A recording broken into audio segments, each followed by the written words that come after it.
justement, on parlait un peu de la pratique, c'est que au tout début, quand on arrivait en première année, tout petit bébé qu'on était, on savait pas trop à quoi s'attendre. Et quand on a commencé alors on y va doucement, hein, parce qu'au début on fait beaucoup de palpations, apprendre à différencier les structures, enfin voilà, et à éduquer notre main.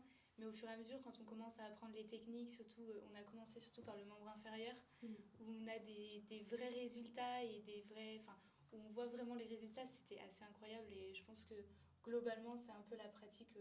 Enfin, moi, je sais que j'ai beaucoup aimé ça. Lisa aussi, les cours de pratique, ça nous faisait sortir aussi de la théorie, ça nous mettait, on était dans le concret, et puis il y avait toujours le fameux crack que tout le monde aime, qui était super satisfaisant. Les binômes, quand on se faisait craquer mutuellement, on se regardait type...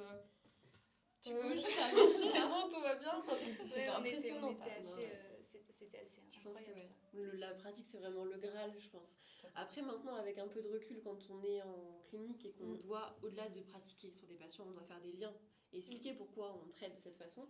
Je pense que ce qui est intéressant et que je rebosse régulièrement, enfin, j'essaye en tout cas, c'est la partie anatomie et physiologie de tous les organes, enfin, toutes ces matières-là. Mine de rien, quand on arrive en clinique et qu'on se rend compte à quel point c'est hyper important pour comprendre le fonctionnement du patient.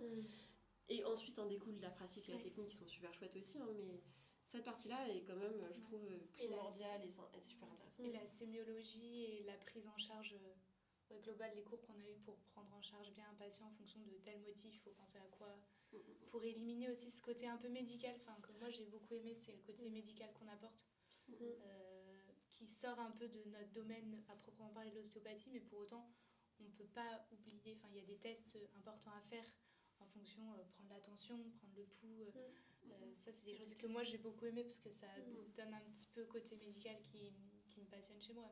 Mais je suis d'accord, c'est pour la bonne prise en charge, savoir quand c'est de notre ressort, quand ça l'est pas aussi. Et vraiment c'était intéressant pour nous.